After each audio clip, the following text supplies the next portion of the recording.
they stayed to see a movie and didn't come out until after dark.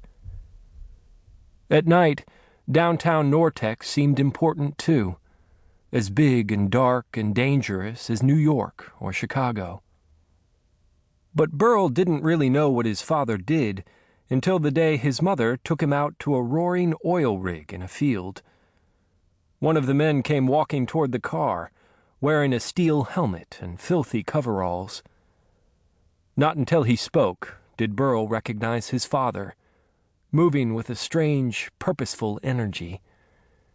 He took Burl's hand, and they entered a pool of noise so loud, so terrifying, that Burl felt he had lost his body and was floating. At the top of the steel steps, he glimpsed the spinning drill pipe at the dangerous heart of things.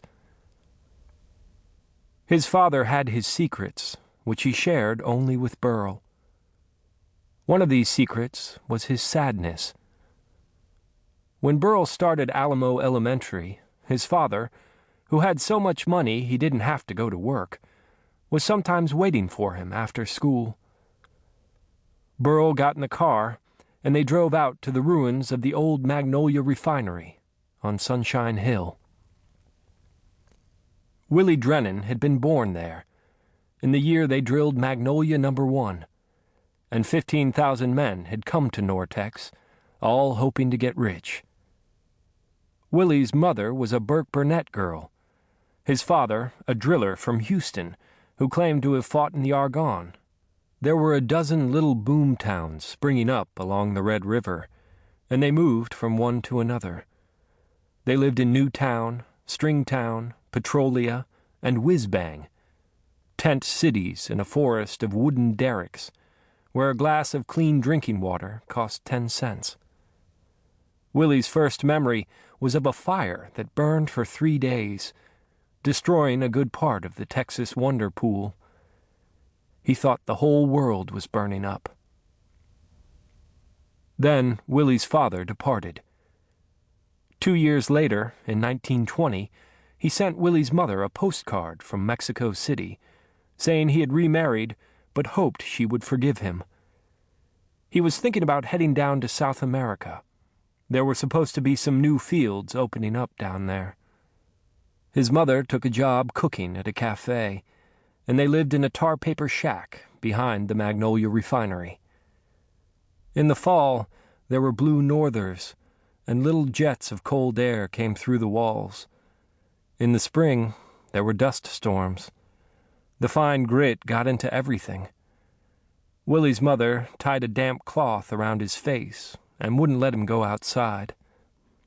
When he looked through the window, he could see her at the well, pumping hard, the wind blowing her long hair. At night, she read to him by the light of a kerosene lamp.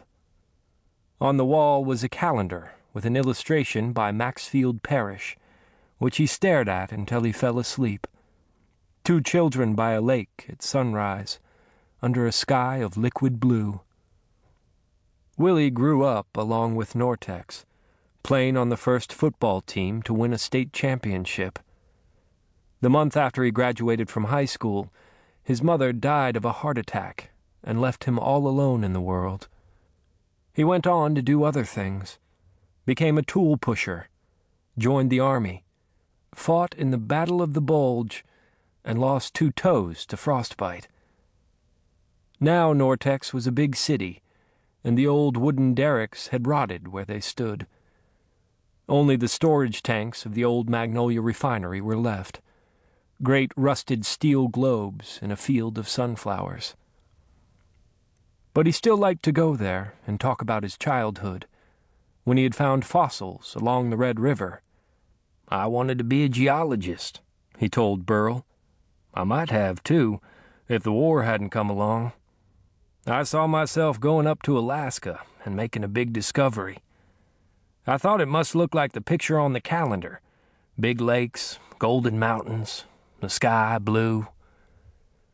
It was hard for Burl to believe his father had ever been a boy. "No, it's true," his father insisted. "When I was your age, I used to sit right here and dream of getting out of this town someday." Then he took another drink from the